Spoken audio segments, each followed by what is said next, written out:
Bonjour tout le monde, bienvenue au webinaire du CHL sur les cursus du Centre de Leadership Humanitaire, Center for Humanitarian Leadership.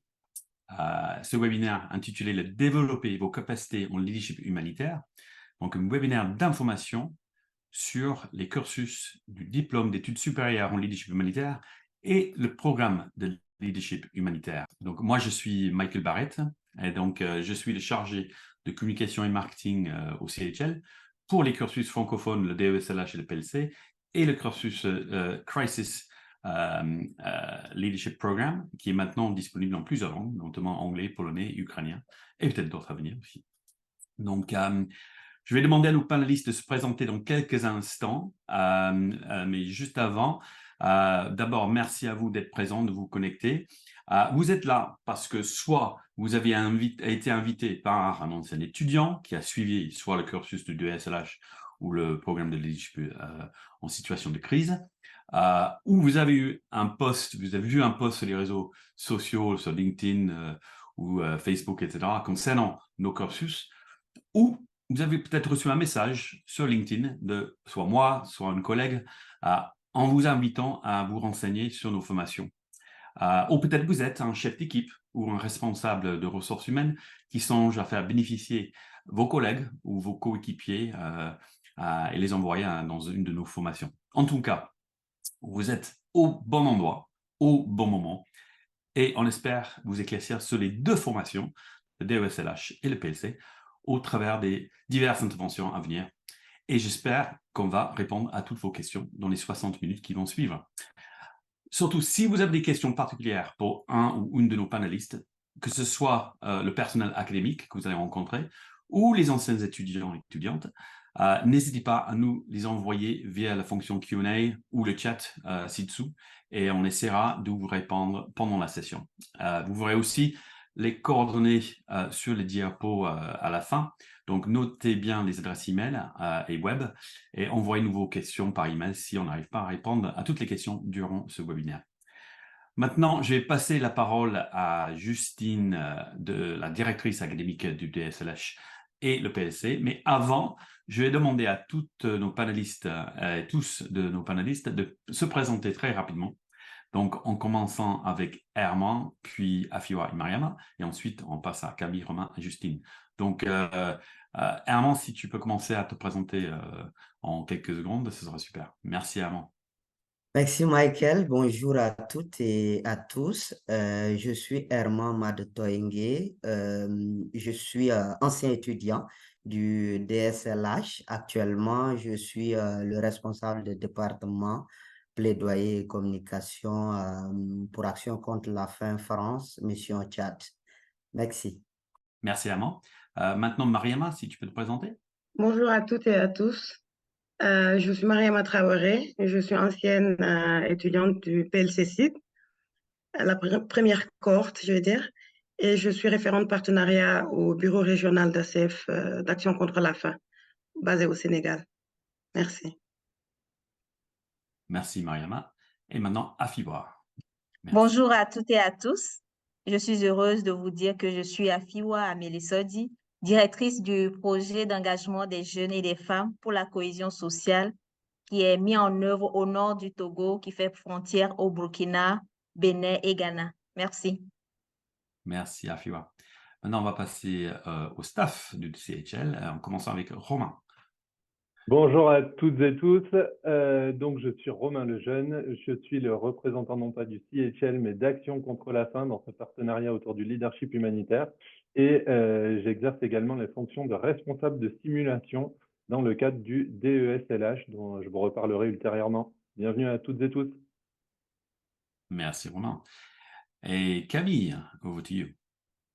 Bonjour, je suis Camille Lemouchou, je suis responsable du coaching et du mentorat pour le DESLH et le PLC et je suis ravie d'être là avec vous aujourd'hui pour répondre à vos questions. Merci Camille. Et last but not least, comme on dit dans la langue de Shakespeare, on va passer à Justine, la directrice académique. Bonjour à toutes et à toutes. Donc, je m'appelle Justine. Je suis basée en Australie. Pourquoi en Australie? Parce que le CHL et l'université Deakin, c'est en Australie. et je suis ravie d'être avec vous aujourd'hui. Je vois qu'il y a déjà beaucoup de monde. J'espère qu'on pourra répondre à la majorité de vos questions.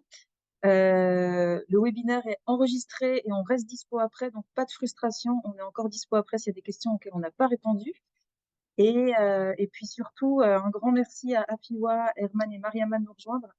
Je vais essayer de la faire courte, justement pour leur passer la main, parce que je pense que les étudiants et les anciens participants, les anciens étudiants des programmes sont les meilleurs placés pour en parler mieux que nous et faire part un petit peu de leur expérience et de ce que ça a pu leur apporter. Euh, je me lance du coup avec une petite brève introduction si ça vous convient. N'hésitez pas, il y a la fonction chat, il y a la fonction Q&A. Posez des questions et puis on se fera un plaisir d'y répondre au fur et à mesure. Et ça me permet aussi d'adapter un petit peu mon discours pour répondre à vos attentes et à vos questions. Donc tout d'abord, pour vous situer les deux programmes dont on voulait vous parler aujourd'hui, sachez qu'il s'agit d'un partenariat entre le Center for Humanitarian Leadership, qui se situe à Melbourne en Australie et qui fait partie de l'université Deakin, qui est une université australienne, en partenariat avec Action contre la faim, donc Action contre la faim France, États-Unis et ROCA. On propose ces deux formations avec le financement de BHA, USAID, pour l'ensemble des formations qui sont proposées. Donc aujourd'hui, il y a deux types de formations dont on aimerait vous parler. La première, qui est le programme de leadership en situation de crise, qui est un nouveau programme. Et donc, on va y passer un petit peu de temps et Mariama pourra notamment nous faire un petit peu des retours sur son expérience parce qu'elle a participé au projet pilote. Et puis ensuite, on prendra le temps de vous parler du DESLH, donc du diplôme d'études supérieures en leadership humanitaire, qui pour le coup est plus ancien parce qu'on va vous proposer cette année une 7e cohorte, donc une 7e édition du DESLH, et donc qui est peut-être plus connu de la majorité des gens qui sont connectés, mais là aussi, n'hésitez pas à poser des questions à ce sujet. Donc, si vous le voulez bien, on va commencer par le PLC, pardon, le programme de leadership en situation de crise. Donc, c'est un programme qu'on propose, qui est absolument nouveau. Il a à peine 3 mois et qu'on va proposer au moins pour ces 18 prochains mois. Donc, sachez que c'est une formation. On n'est pas sur un cours universitaire, donc c'est une formation qui est proposée par le CHL en partenariat avec Action contre la faim. Et on a 3 formations différentes. On a le PLC Seed, le PLC Grow et le PLC Extend. Pourquoi 3 formations? Tout simplement parce qu'elles ne vont pas s'adresser à des publics équivalents. Sur la base de l'expérience, l'une ou l'autre acteur ou actrice du milieu humanitaire va s'inscrire à l'une ou l'autre formation. Ce qu'elles ont en commun, ces formations, c'est qu'elles vont vous permettre de soit développer, si vous êtes plus junior dans le milieu, ou soit de perfectionner vos compétences en leadership humanitaire. Donc, on a tout d'abord la formation PLC Seed. Donc ça, c'est pour des personnes qui débutent dans le milieu humanitaire, qui ont entre 0 et 2 années d'expérience, plus ou moins. Donc, c'est une fourchette d'expérience dans le milieu humanitaire.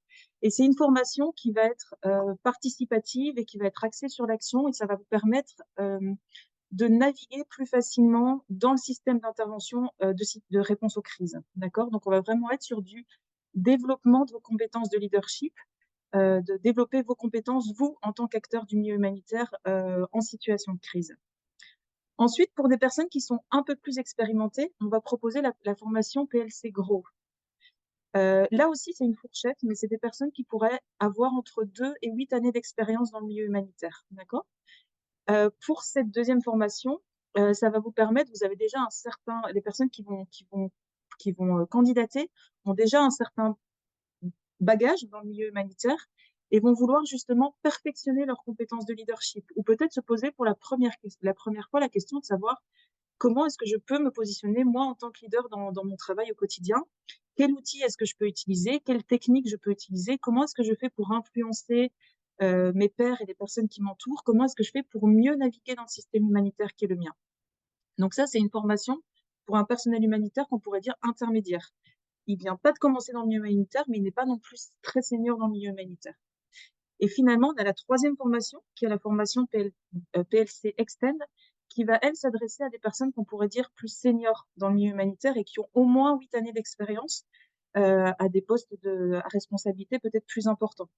Là, on va vraiment être sur une réflexion leadership, comment mener une équipe, comment s'organiser dans une situation de crise qui peut être très évolutive, tout en continuant à développer mon leadership, tout en continuant à développer mon réseau, etc., pour vraiment influencer le milieu dans lequel j'évolue et influencer le changement au sein du milieu humanitaire. Donc ça, c'est vraiment les 3 types de formations. Une question qui revient souvent, on ne fait pas les formations les unes après les autres. On les fait à différents moments de sa carrière, d'accord? Donc on peut faire la formation CID aujourd'hui parce qu'on est junior, et potentiellement, si elle est encore proposée dans 5 ans, revenir pour la formation gros.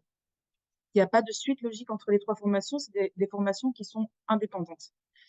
Ce sont des formations courtes, qui ne sont pas diplômantes, c'est-à-dire qu'à la fin, vous recevez évidemment un certificat, mais c'est des formations qui sont relativement courtes. Le PLC CID et le PLC Gros, c'est 8 semaines, donc 7 semaines en ligne et 3 jours en personne, tandis que la formation PLC Extend, c'est 5 jours en personne. Donc, c'est des formations relativement courtes qui, en termes de temps, vous demandent moins de temps qu'une formation diplômante universitaire. Les frais de formation, je vais y revenir. Sachez que au cours de ces 18 prochains mois, on propose 2 formations CID, 2 formations Gros et 2 formations Extend. Actuellement, il y a la première formation Gros qui est en cours, mais les autres formations vont venir, on va vous partager les dates. Ce qui est important ici, c'est que vous puissiez, n'hésitez pas à nous contacter si vous avez des questions pour pouvoir peut-être nous montrer votre intérêt pour la prochaine formation, mais les candidatures sont ouvertes au fur et à mesure.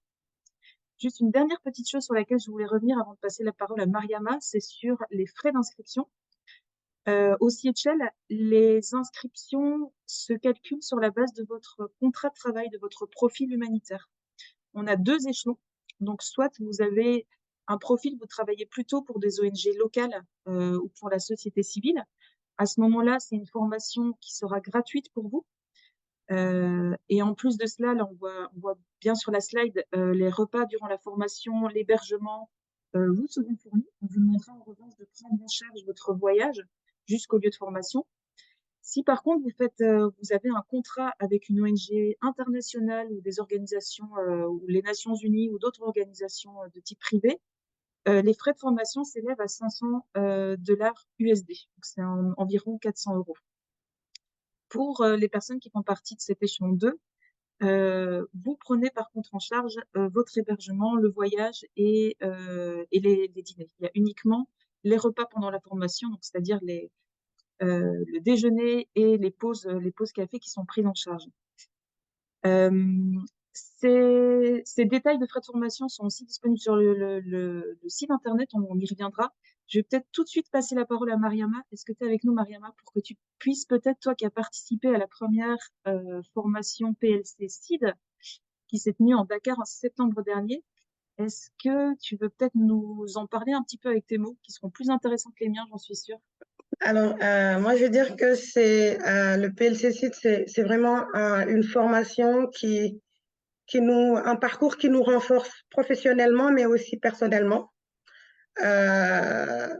Ça m'a beaucoup aidé à mieux comprendre cet environnement nouveau où je suis actuellement, l'humanitaire, le monde humanitaire qui est tout nouveau pour moi, à mieux comprendre l'architecture de ce monde-là et à mieux comprendre comment est-ce que toutes ces interventions étaient coordonnées et comment est-ce que toute la collaboration entre les différents acteurs était menée.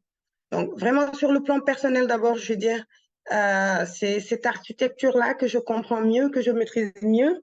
Et j'ai une meilleure compréhension aussi du sens du travail que nous faisons tous les jours, que nos collègues font tous les jours sur le terrain, les fondements, les bases même de l'humanitaire, et comment est-ce que cela participe vraiment à sauver des vies ou à améliorer les conditions de vie des populations. Également, ça m'a aidé aussi vraiment à renforcer ma confiance en moi. Comme je disais, j'ai démarré il n'y a pas longtemps dans l'humanitaire. Et donc, disons, comme c'est assez nouveau pour moi, j'avais un peu de mal à m'exprimer, on va dire, à argumenter sur certains sujets, parce que justement, je me considérais comme un novice dans ce monde humanitaire. Mais sincèrement, à mesure que le cursus évoluait, je me suis redécouverte, on va dire. Je ne veux pas trop entrer dans le détail du programme, parce que c'est une surprise, une belle surprise. Mais c'était un programme très riche qui m'a beaucoup aidé à me développer personnellement et professionnellement. Et le plus, c'est aussi les interactions avec les autres camarades de cohorte qui sont d'environnements, de parcours, de contextes tellement différents. Et ces interactions, ces partages d'expériences, de connaissances ont aussi eu vraiment des impacts très positifs et m'ont aussi permis d'élargir mon réseau. Je peux évoluer, je peux continuer à parler, Justine, si tu permets. Vas-y, vas-y. Peut-être, Mariama, sur ce que ça implique en termes de temps, d'énergie, Oui, et semaine, ça pourrait être super intéressant d'avoir ton feedback si ça te convient. oui, vas-y. Ok, super. D'accord, super. Alors, ça, c'était vraiment mes impressions sur le plan personnel. Je vais dire vraiment plus de confiance en moi, une meilleure compréhension et connaissance de l'environnement actuel où je suis et un réseau plus élargi sur le plan personnel. Et après, sur le plan professionnel, c'est vraiment que ce cursus m'a renforcé et plus outillé. On m'a fourni plus de connaissances sur le leadership collaboratif en situation complexe ou d'urgence, on va dire.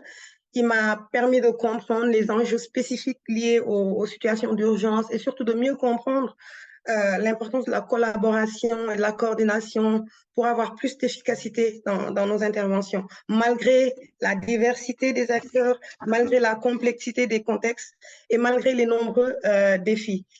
Aujourd'hui, j'arrive vraiment à bien me mouvoir professionnellement dans ce monde-là. Et étant, par exemple, référente partenariat chez ACF, je dois souvent concevoir différents modules afin d'appuyer ou d'accompagner des collègues ou des partenaires dans la gestion de leurs relations sur le terrain. Et justement, j'ai déjà eu à utiliser certaines des ressources ou des méthodologies reçues du PLC-CID pour concevoir un de mes modules. Par exemple, c'est juste un exemple d'utilité que ce cursus m'a permis d'avoir dans mon travail. Donc, ça a été en gros véritablement une expérience d'apprentissage très dynamique, c'est dynamique, et très complète aussi. On a reçu des connaissances théoriques, des compétences pratiques, et à la fin, je pense que je peux dire qu'on est tous ressortis avec une compréhension plus approfondie du leadership en situation d'urgence, ce qui forcément contribue à améliorer significativement notre travail. En gros, Justine, c'est ce que j'avais Justine, comme témoignage à partager, oui. Juste avant de continuer, j'ai une petite question pour Mariama, mais avant de continuer, apparemment, le chat ne fonctionne pas pour les participants. Donc, on vous invite à envoyer vos questions dans le Q&A. Vous avez un petit bouton Q&A en bas. Et là, on voit vos questions. Il y en a qui sont arrivées déjà. Et Justine est en train de répondre à une question sur quelqu'un qui travaille pour une ONG internationale qui souhaite profiter avec ses fonds propres à la formation. Donc, Justine, peut-être tu peux répondre à cette question tout à l'heure, même en live. Mais avant cela, Mariama, je vais te poser une question pour les personnes qui songent à suivre le PLC, quel conseil tu donnerais à ces personnes-là? Alors, mon premier conseil, c'est de dire échanger déjà avec les anciens élèves, les anciens étudiants, ce que vous faites déjà en ce moment.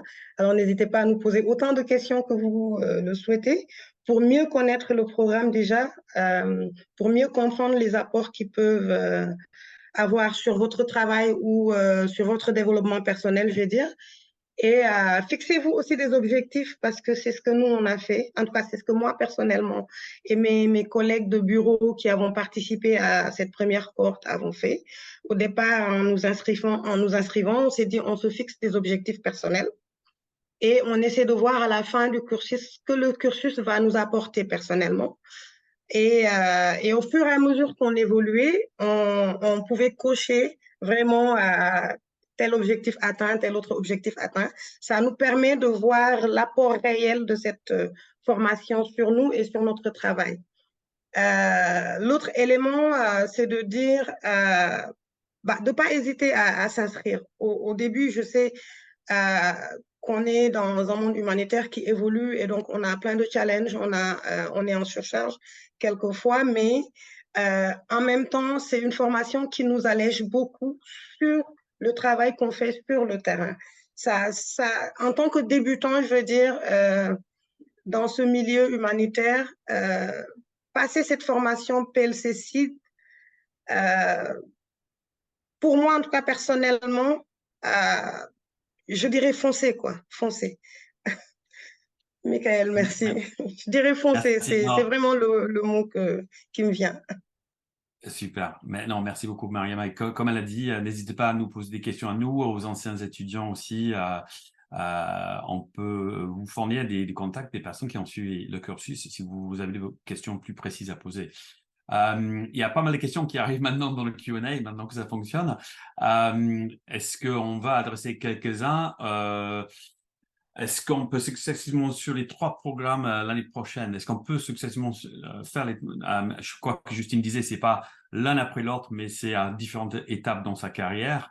Est-ce qu'il y a d'autres questions? Quel est le profil exigé? Toutes les informations sont sur le site web par rapport au profil des personnes qui peuvent suivre chaque cursus et notamment l'expérience que vous avez pour chaque cursus. Donc, Justine a évoqué tout à l'heure. Vous avez plein d'informations sur le site web. Continuez à poser vos questions et si on n'arrive pas à les répondre maintenant, on viendra après le webinaire et on vous les adressera nos réponses par la suite. Ce que je propose, parce que le time is short, qu'on passe maintenant au DESLH, Justine, et je te laisse continuer sur cette formation-là. Ouais, il y a pas mal de questions auxquelles j'ai déjà répondu dans le chat et on va essayer d'y répondre au fur et à mesure dans le chat aussi. Mais c'est important qu'on puisse prendre le temps sur le DESLH aussi. Donc le DESLH, c'est l'autre formation dont on va vous parler aujourd'hui, qui est plus ancienne pour le coup, c'est la 7e année où on propose les DESLH. Le DESLH, c'est un cursus qui est proposé par le CHL à l'université d'Iquina en partenariat avec ACEF. Donc là, on est sur une formation qui est diplômante, c'est une formation universitaire et donc qui va se clore par un diplôme en études supérieures de leadership humanitaire, d'accord? C'est un cursus qui est plus long. Sur le PLC, on était sur des formations qui étaient courtes, des formations majoritairement en ligne avec 3 jours de présentiel à la fin, 3 ou 5 journées de présentiel à la fin. Sur les DESLH, on est vraiment sur une formation longue. Le prochain cursus du DESLH, il commencera en mars 2024 et il se terminera en décembre 2024. Donc, c'est pour vous donner une idée de la longueur. On va revenir en détail sur le programme. Donc, je vous disais, c'est une formation qui est diplômante, qui est universitaire, qui correspond à l'équivalent d'un Master 1 dans le système qu'on connaît en Afrique de l'Ouest et centrale ou en Europe. C'est une formation qui peut se faire intégralement en ligne avec la possibilité de faire une des 4 unités d'enseignement en personne. Je vais y revenir aussi un petit peu plus tard. Les critères de candidature, parce que c'est là que je veux vous le situer aussi au regard du PLC que je viens d'introduire. Pour pouvoir participer au DESLH, on vous demande un minimum de 5 années d'expérience dans le milieu humanitaire au sein d'une organisation, une institution qui s'engage dans la réponse aux crises ou de développement. Et on vous demande aussi d'avoir 2 années d'expérience à des postes de coordination ou de direction. Donc ça, c'est vraiment les 2 premiers critères. On n'est pas sur les mêmes candidats que pour les PLC, d'accord?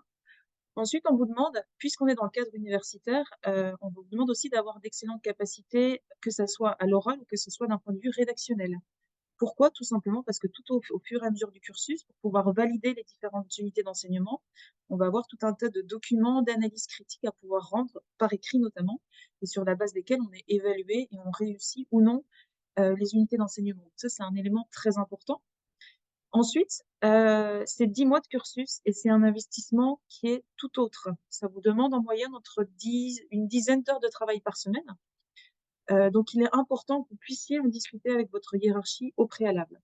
On vous sait toutes et toutes très occupées dans le milieu humanitaire et puis des personnes qui peuvent être à des postes de coordination, de direction peuvent être aussi pris par le quotidien qui peut être un petit peu fou du milieu humanitaire. C'est important que vous puissiez avoir le soutien de votre hiérarchie pour qu'ils puissent vous dégager du temps en ce sens et que vous puissiez vous consacrer à vos études.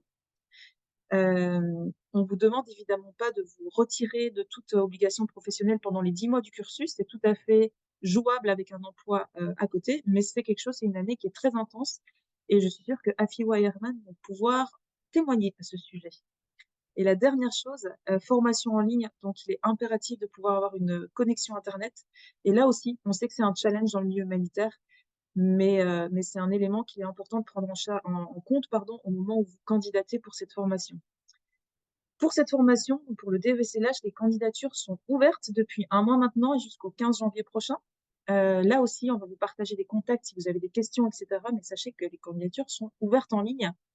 Prenez le temps de lire toutes les informations qui sont en ligne. Il y a beaucoup de choses que j'ai pas forcément dit ou qui sont mieux dites ou avec d'autres mots sur le site internet. Donc, prenez le temps d'aller y faire un petit tour. Et je voulais juste vous donner un petit aperçu du cursus en quelques mots, juste pour vous donner un petit peu une idée de en quoi consiste le DESLH sans vous en révéler de trop. On est vraiment sur un parcours réflexif où on va vous demander, on va vous emmener dans un développement personnel au fur et à mesure de ces mois d'enseignement avec les autres étudiants, d'accord?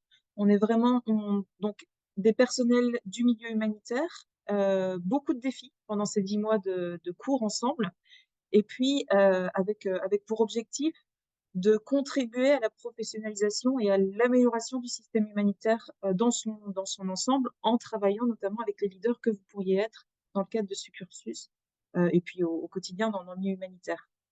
On va vraiment être sur un programme de leadership. Donc, je ne l'ai peut-être pas suffisamment dit depuis qu'on a commencé, mais le CHL, on est vraiment sur du leadership. On n'est pas sur des formations qui pourraient être plus techniques, comme pourraient le proposer d'autres facultés, d'autres écoles, etc. On est vraiment sur du leadership ici, du leadership humanitaire. D'accord? J'ai vu qu'il y avait une question à ce sujet aussi dans la boîte de discussion. Et l'idée va vraiment être de pouvoir travailler sur les qualités de leadership des individus pour que après ces individus, ces leaders puissent avoir un impact au niveau du système au global. Qui dit groupe d'étudiants dit réseau. Donc il y a aussi ce gros côté réseau transnational en Afrique de l'Ouest et centrale. Donc c'est une formation qui s'adresse principalement à des personnes qui sont basées en Afrique de l'Ouest et centrale avec tous les enjeux humanitaires actuels de cette partie du monde. Ça n'empêche que c'est ouvert à tout francophone. Donc, ça peut être, on a aussi régulièrement des personnes qui nous viennent d'Haïti, de Madagascar, du Moyen-Orient, donc dans des contextes francophones autres. Le cursus est tout à fait aussi adapté à ces contextes d'intervention. Et finalement, on est vraiment sur quelque chose de collaboratif. Vous n'êtes pas passif face à votre écran, et ça, on va y revenir aussi un peu. On est vraiment dans un apprentissage, un développement personnel où on vous demande d'être actif, d'être engagé pendant 10 mois. Et voilà. Le cursus est divisé en 4 unités. Donc les 4 unités, donc pendant 10 mois, on va commencer avec l'unité 1. L'unité 1, dont le titre est le suivant, le monde humanitaire. C'est une unité qui va se faire en ligne, qui dure 11 semaines. Pendant cette unité, on va vraiment vous demander de vous remettre en question, vous avez des connaissances, vous avez une perception du monde qui vous entoure, on va vraiment vous demander de remettre les cartes à plat et de vous reposer des questions, de vous repositionner, d'analyser ce qui vous entoure pour pouvoir vous emmener vers l'unité 2, qui est une unité intensive. L'unité intensive, c'est une unité pendant laquelle on vous demande d'être pendant 10 jours en face de votre écran, disponible à temps plein. Et donc là, on vous partagera les dates ensuite. Donc c'est une unité intensive, alors que l'unité 1 est une unité qui se joue sur la longueur sur 11 semaines de temps, où vous travaillez en parallèle et vous continuez à avoir votre vie personnelle et professionnelle en parallèle. L'unité 2, vous êtes consacré entièrement à l'unité 2, où on va vous proposer de développer votre leadership humanitaire. Suite à cette unité 2, on passera en unité 4. Là, on va revenir sur un schéma de 11 semaines où vous continuez à travailler, à avoir vos activités habituelles. Et en parallèle, on se rencontre sur une base régulière pour pouvoir échanger de façon hebdomadaire sur des sujets qui sont en lien avec les opérations humanitaires. Donc, c'est les enjeux actuels du monde humanitaire. Vous avez réfléchi à votre leadership et vous allez être emmené vers cette OK, aujourd'hui, quels sont les enjeux? Comment est-ce que je me positionne en tant que leader dans ce milieu humanitaire? Et la formation se termine par une dernière unité intensive qui est là proposée soit en personne, soit en ligne, qui dure 8 jours. et et pareil, on vous demande là de vous détacher de vos obligations professionnelles pour être à temps plein pendant 8 jours avec nous, soit en ligne, soit en personne. Là, les deux formats sont proposés pour là vraiment être dans la démonstration de votre leadership stratégique. Donc voilà, ça c'est vraiment le cursus. Pour passer à l'unité suivante, il faut pouvoir réussir la première. Donc on réussit l'unité 1 pour passer à la seconde et ainsi de suite. Et Camille, si ça te va, je te laisse la parole pour nous parler un petit peu des méthodes qu'on utilise dans cet enseignement. C'est la précédente, Michael, désolé. Michael, tu peux rester sur la slide précédente, s'il te plaît. Merci beaucoup. Alors, on a sur le DESLH ce qu'on appelle une approche andragogique. Alors, c'est un mot compliqué pour dire qu'en fait, on multiplie les différents types d'approches pour que l'apprentissage soit le meilleur possible. Donc, c'est des approches qui sont très actives, très interactives et qui sont adaptées, spécifiques au secteur de l'humanitaire. Et donc, vous allez voir qu'il y a toutes sortes d'approches qui sont utilisées pour faciliter ces apprentissages. Il y a des conférences, des séminaires en ligne, comme l'a dit Justine, pendant l'unité 1 et l'unité 3. Il y a différents types d'ateliers.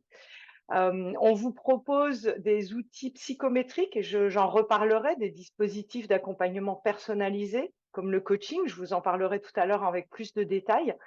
On facilite aussi les apprentissages entre pairs, c'est très important. Ce n'est pas seulement l'équipe pédagogique qui enseigne, mais vous apprenez énormément des échanges entre vous.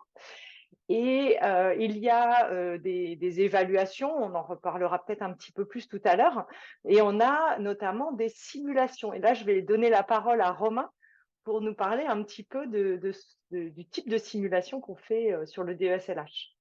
Merci Camille. Donc oui, là je vais vous parler du secret le mieux gardé de tout le diplôme d'études supérieures en leadership humanitaire, les simulations. Mais sachez que je ne pourrai pas aller bien loin puisque l'art de ces simulations, c'est de vous réserver la surprise et de vous laisser vous immerger à l'intérieur le moment venu. Donc moi je suis responsable dans ces simulations d'arriver à orchestrer un scénario qui prend en compte des crises humanitaires complexes et qui vous offre la possibilité de transformer vos différents apprentissages à l'intérieur d'une réalité pratique qui viendra concrétiser ça. Donc vous faites face à différents événements et au cours de ces événements, vous transposez des différents sujets en lien avec les comportements de leadership que vous aurez éprouvés pendant vos apprentissages. Donc voilà, c'est des exercices qui durent plusieurs jours, dont vous ne connaissez pas exactement le début, pas exactement la fin, mais dans lequel vous allez pouvoir vous exprimer sans crainte et du coup vous améliorer sur ces apprentissages. Merci Romain. Alors moi, je vais vous reparler un petit peu des dispositifs d'accompagnement personnalisé et du coaching. Je vais demander à Michael du coup de passer à la slide suivante. Et c'est une des particularités, avec aussi les simulations, une des particularités de ce diplôme universitaire, c'est qu'on vous accompagne en coaching. Vous êtes accompagné par des coachs professionnels qui vous soutiennent dans vos apprentissages, qui vous soutiennent pour faire une meilleure connaissance de vous-même et acquérir de nouveaux comportements de leadership et surtout améliorer votre leadership. Alors, en unité 1, il n'y a pas de coaching. Ça commence en unité 2, qui est une unité intensive, comme l'a dit Justine tout à l'heure, où vous aurez du coaching individuel et de groupe, et également pendant l'unité 4, qui est aussi une unité intensive. En unité 3, vous allez notamment remplir un questionnaire qui s'appelle le Hogan, qui est un questionnaire psychométrique, et vous aurez un coaching individuel pour vous aider à comprendre, à mieux comprendre vos résultats et à les utiliser en termes de meilleure connaissance de vous-même et notamment de vos forces et de vos axes d'amélioration.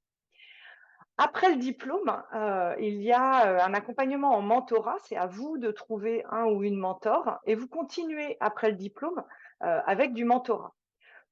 On peut éventuellement vous soutenir si vous avez du mal à identifier un ou une mentor, notamment parce que nous formons aussi des mentors et notamment nos anciens étudiants, pour beaucoup, reviennent pour faire la formation de mentor et accompagner eux-mêmes de nouveaux étudiants. Ce qui veut dire que vous-même, si vous faites le cursus, vous pouvez après devenir mentor de nouveaux étudiants qui arrivent après vous.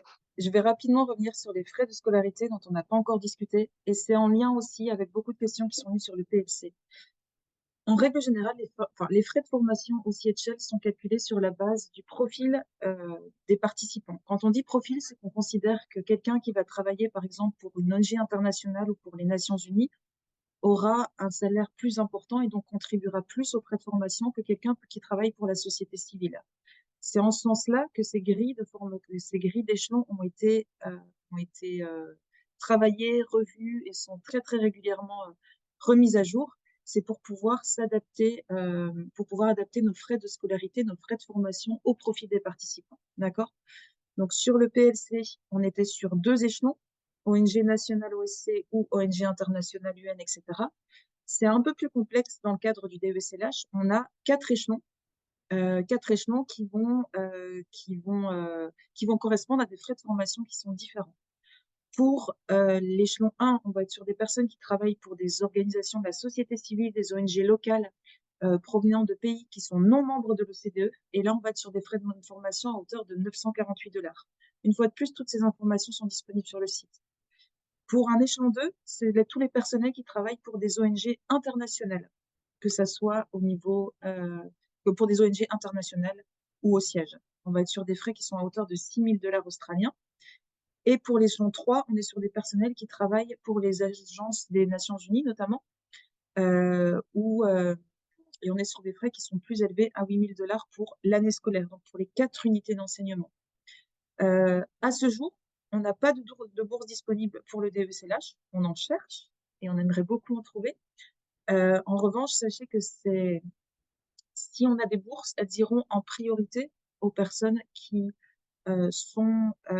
travaillent pour la société civile et qui sont avec des contrats nationaux. Les demandes de bourse ne sont pas ouvertes en ligne, tout simplement parce qu'on n'a pas de bourse au jour d'aujourd'hui. Le jour où on aura des bourses, il y aura la possibilité de pouvoir postuler pour des bourses. Ce qu'on vous encourage à faire, autant pour le PLC que pour le DESLH, c'est de contacter en priorité vos employeurs.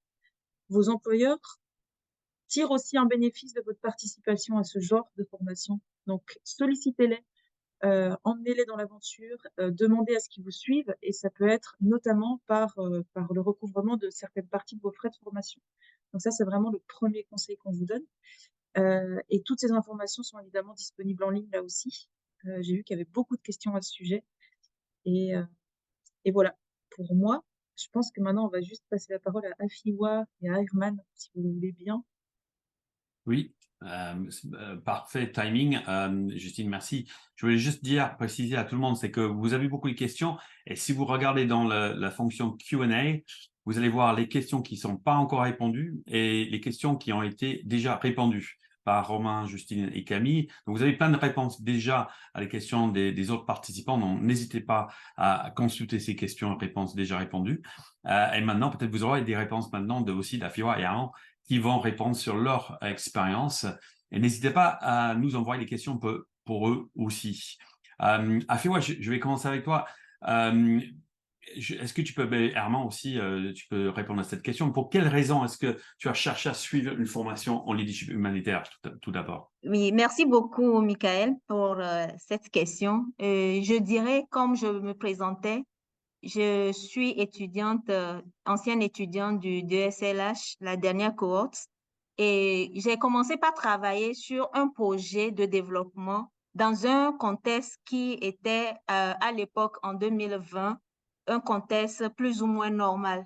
Et quelques mois après la mise en œuvre ou après le démarrage de ce projet, nous avons commencé par faire face à des attaques des groupes armés non étatiques avec des mouvements de déplacés au niveau interne et qui venaient du Burkina et ailleurs. Et il y avait déjà des questions de restriction à la zone. Donc, face à cette situation, j'ai commencé par faire des recherches, comment je pouvais m'adapter à ce contexte-là qui devenait un tout petit peu volatile. Et j'ai discuté avec une aînée qui elle-même a participé à ce programme et elle en parlait avec beaucoup de fierté de plan international et c'est là qu'elle m'a proposé de participer à cette formation qui me sert énormément aujourd'hui parce que la formation m'a vraiment renforcée dans tous les sens, si je peux le dire ainsi. Par exemple, quand on parle de la communication, même avec les acteurs avec lesquels j'interagis, au moment où les restrictions ont commencé, les autorités n'acceptaient plus que les acteurs de développement ou humanitaire aillent dans certaines zones. La discussion avec ces acteurs-là était encore beaucoup plus facile avec le renforcement que j'étais en train de suivre avec le programme de leadership humanitaire et avec l'approche de ne pas nuire dans nos interventions, les principes humanitaires. Et vous aurez tous ces détails-là lorsque vous allez commencer le programme concrètement. Donc, ça m'a vraiment aidé dans ces négociations avec les autorités au niveau local, les forces de défense et de sécurité, de garder en l'esprit, en tête le respect des principes humanitaires également. Et chemin faisant également, ma structure a eu à me désigner comme responsable du bureau avec une très forte équipe parce qu'elle a vu en moi ces potentialités où j'étais en train d'évoluer avec la formation. Donc, je ne sais pas, je vais m'arrêter là pour dire Oui, ce qui as m'a vraiment anticipé, motivée. Oui, tu as anticipé toutes mes autres questions pour l'instant, donc je vais t'arrêter là 2 secondes. Et je vais, d'accord. par contre, je vais te demander d'allumer ta caméra si tu peux, avant la prochaine question. Et en attendant, Herman, je vais te poser la même question. Pour quelle raison est-ce que toi, tu as décidé de suivre une formation en leadership humanitaire? Merci, Michael.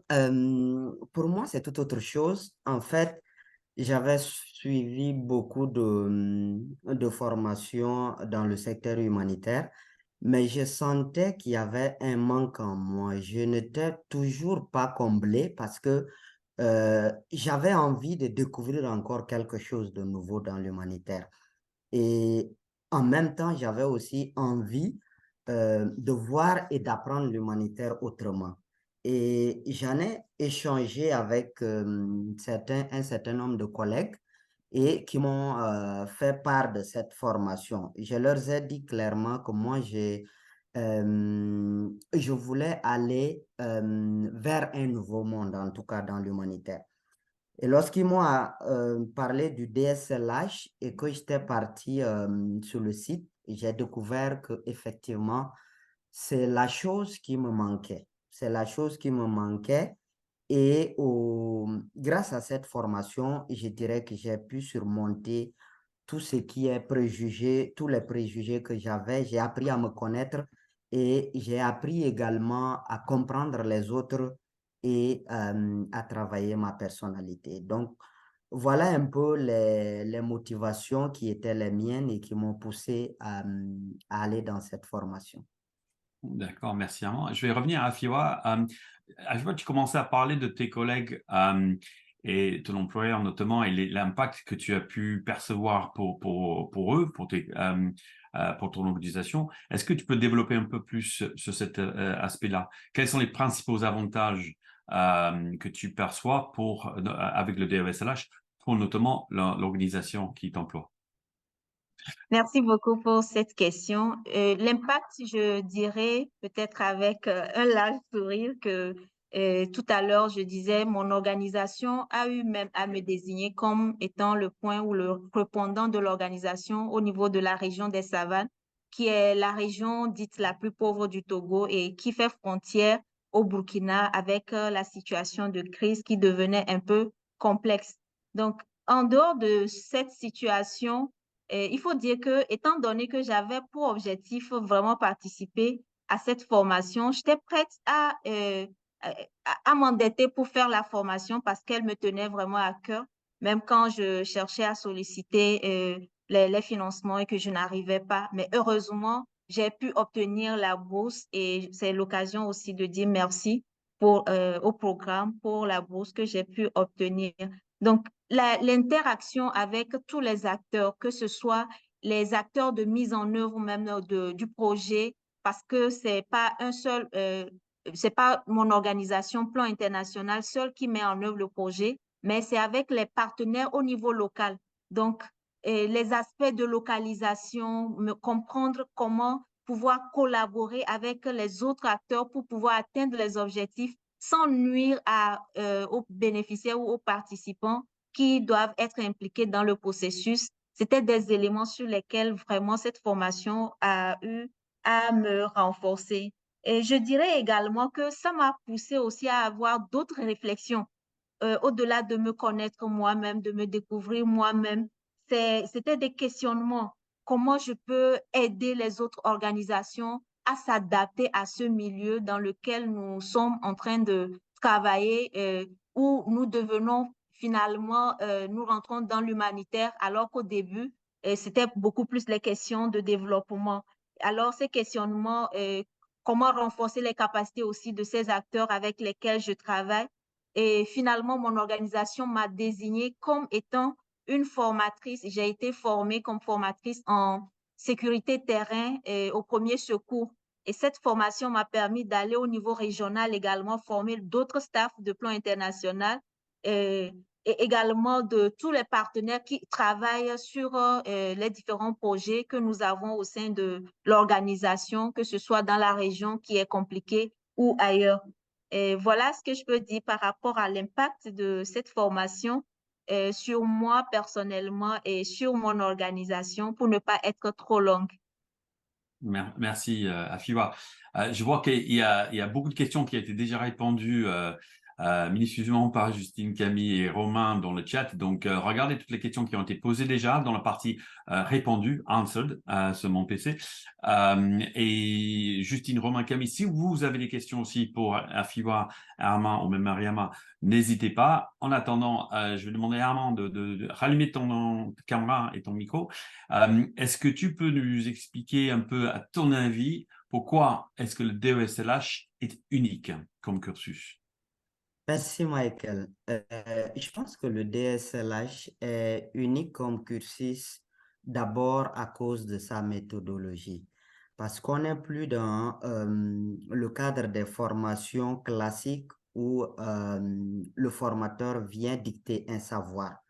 En réalité, on est dans un cadre de formation où le formateur t'aide à te connaître toi-même et à tirer le meilleur de toi-même pour, je vais dire quoi, pour incarner le leader qui sommeille en toi. Et donc, pour moi, je trouvais déjà cette méthodologie d'enseignement spécifique et unique en soi, parce que quand je venais à cette formation, j'attendais que ce soit les autres types de formations que j'ai eu déjà à bénéficier, où le savoir est en réalité transmis par une personne, par un formateur. Alors que dans le cas du DSLH, le savoir, en réalité, tu puises le savoir du fond de toi-même pour faire sortir le type de leader que tu incarnes.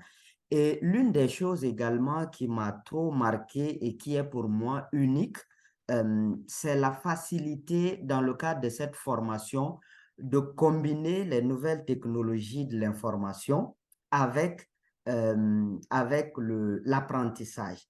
Et donc, aujourd'hui, je me sens à l'aise dans les nouvelles technologies et c'est des outils que je mets à mon avantage lorsqu'il s'agit d'appuyer mon équipe ou de contribuer au développement de mon équipe, que ce soit sur le plan professionnel ou moi, mon développement sur le plan personnel. Donc, c'est des choses que vraiment j'ai trouvé uniques et surtout la connexion et le réseautage que ces types de formations nous donnent à la fin. C'est des choses que j'ai vraiment aimé et trouvé comme étant vraiment la crème des crèmes pour cette formation. Super, merci Armand. Une dernière question pour toi, je poserai la même à Fiwa. Quel conseil, reviens Armand, reviens. Quel conseil donnerais-tu à Ouais. quelqu'un qui songe à suivre le cursus? Le conseil, je complète simplement ce que Mariam a dit tout à l'heure, de ne pas hésiter surtout à contacter les anciens étudiants que nous sommes. Nous sommes vraiment disposés pour plus donner des orientations. Mais au-delà de ça, je voudrais les demander à ceux qui pensent faire cette formation de ne surtout pas hésiter, mais j'ai envie aussi d'être très honnête avec eux. C'est d'être très courageux, assez courageux surtout. Je pense que quand Justine l'a présenté, c'est 10 mois et c'est 10 mois de bonnes turbulences en tout cas, parce qu'il faut combiner ces tâches de responsable ou de coordinateur avec les aspects académiques. Donc, deux fois, ça nécessite un peu de sacrifice pour tenir les deux. Mais à la fin, c'est des sacrifices qui finissent toujours par payer parce qu'à la fin, on ne regrettera pas. Donc, voilà le conseil que j'aimerais donner et on reste disponible. Super, merci beaucoup, Armand. Avant de passer cette question à Fiwa, je vois que Romain, il avait une question. Romain, à toi. Ouais, c'est plus un commentaire pour l'ensemble des personnes qui nous écoutent. Herman, comme beaucoup d'autres staffs d'Action contre la faim, a bénéficié du coup d'une bourse interne qui a permis, entre autres, de pouvoir s'inscrire et puis suivre ce cursus dans toute sérénité. Voilà, c'est un engagement qu'on a pris depuis 2017 et donc chaque année, un certain nombre d'étudiants reçoivent des bourses pour pouvoir suivre ce parcours. D'autres organisations le font, c'est le cas de World Vision International, de Save the Children, voilà, de soutenir des étudiants pour pouvoir suivre ça. On ne peut que s'en féliciter puisque derrière, on a des personnes qui sont extrêmement qualifiées pour monter en puissance, monter en compétence, voire monter en hiérarchie, ou simplement suivre leur propre carrière et pour le bénéfice du secteur. Donc, je pense que ce n'est qu'un investissement gagnant pour les organisations. Donc, s'il y a un certain nombre de responsables de ressources humaines ici présents ou de représentants des organisations qui se posent des questions, n'hésitez pas, foncez. Merci, Romain. Afiwa, j'allais te poser cette question et aussi une question de Gérard je vais massacrer son nom, je suis désolé Gérard, Akpanagod, qui demande quel est ton parcours. Donc tu peux faire un rapide 2 mots sur ton parcours professionnel dans des ONG pour des expériences en post-coordination, mais aussi merci de nous répondre quel est pour toi les conseils que tu donneras à quelqu'un qui songe à suivre les cursus. Quels sont les conseils que je peux donner à quelqu'un? Il faut dire que ce cursus qui nous permet de quitter du moi, aller vers l'autre et finir par le nous, c'est comme ça que je vois vraiment ce programme, ce cursus. Et dans un premier temps, il faut se fixer des objectifs. Pourquoi je veux participer? Pourquoi je participe à cette formation? C'est important de se fixer des objectifs et c'est ça qui nous permet de s'accrocher contre tout vent et marée. Et également, il faut vraiment planifier et aménager son temps. Tout à l'heure, Eman le disait, il faut avoir du courage. Donc, il faut vraiment planifier. C'est ce que je comprends de ce programme.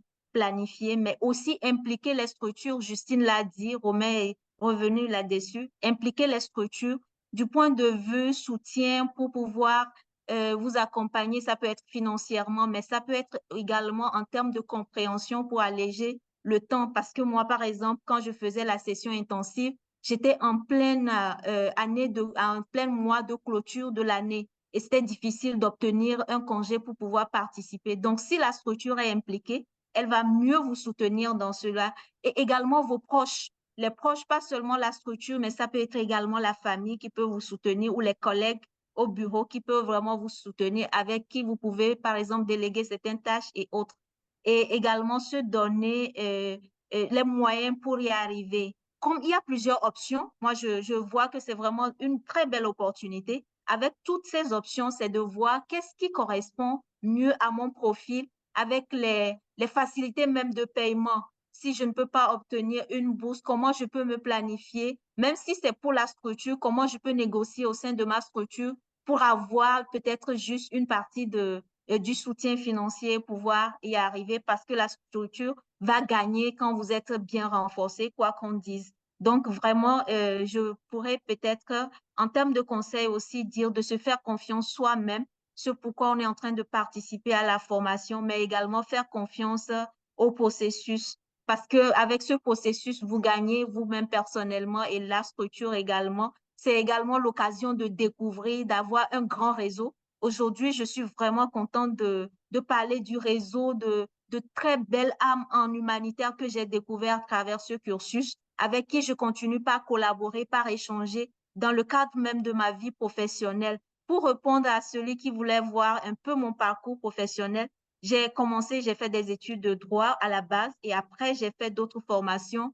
gestion de projet, droit de l'environnement et avec le cursus avec le démarrage dans les organisations locales, ce qui fait que c'est vraiment une passion pour moi de pouvoir renforcer ou accompagner les organisations locales à être autonomes, mais aussi à répondre facilement face aux questions liées à l'humanitaire ou au développement en général. Donc, j'ai travaillé avec les organisations locales à la base et après, j'ai eu des postes dans les organisations internationales comme Ovive International et j'ai travaillé un peu avec la GIZ. Aujourd'hui, je suis avec Plan International où je suis directrice d'un projet appelé Projet d'engagement des jeunes et des femmes pour la cohésion sociale dans la région des Savanes. Merci. Je Merci pourrais Afiwa. répondre à d'autres questions dans le chat ou après. Super, Merci. oui, n'hésite pas, vas-y, pendant qu'on est encore connecté.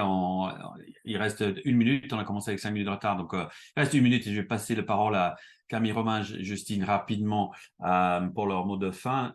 Mais juste avant, je veux juste parler, vous avez entendu les témoignages d'Afiwa, Mariama et Armand sur le PLC, le DESLH. Il y en a plein d'autres sur le site web. Si vous allez sur le site web du DESLH, du Center for Humanitarian Leadership, sur les pages DESLH et PLC, vous allez avoir les liens sur les témoignages d'anciens étudiants, notamment la page témoignages, c'est sur la page de DESLH. Et aussi, ça vous fait des liens sur notre chaîne YouTube, où là, vous pouvez prendre ça en photo, ces liens-là que vous voyez à l'écran. Et n'hésitez pas à regarder ces vidéos, plein d'autres témoignages super intéressants. Donc, avant de faire le mot de la fin et remercier tout le monde, je vais passer le mot à Justine, Romain et Camille. Merci, Michael. Je pense que Afiwa, Mariama et Herman ont le mieux parlé de ces formations. On ne peut pas vous le mettre dans le chat, on reviendra vers vous avec des adresses mail. Il y a 2 adresses mail dont vous devez vous souvenir. Contactez-nous si vous avez des doutes, si vous n'êtes pas sûr que c'est fait pour vous, que c'est au bon moment, que vous avez le bon profil. Envoyez-nous un petit mail, on est dispo, on y répond. Avec le décalage horaire, ça peut prendre 10 heures, mais on y répond. Et voilà, on peut en discuter avant. Il y a certains étudiants qui se posent des questions, on peut en discuter de vive voix si c'est nécessaire. L'idée, c'est que ce soit une formation qui vous convienne à ce moment précis de votre carrière. Donc voilà, c'est important de pouvoir le réfléchir avant pour pouvoir s'engager pleinement et en profiter pleinement. Et puis pour que votre organisation en profite aussi, voir les bénéfices de cette formation sur vous, etc. Et n'hésitez pas à solliciter vos employeurs. Romain l'a dit, chez ACF, c'est quelque chose qu'on fait depuis longtemps et ils nous suivent depuis longtemps parce qu'ils en voient les bénéfices aussi.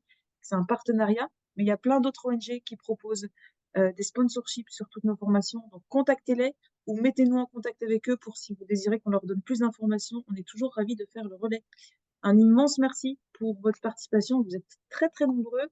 Il y a plein de noms que j'ai vu passer qui sont d'anciens étudiants et d'anciens participants. C'était chouette de voir vos noms passer par là. Merci d'être venus.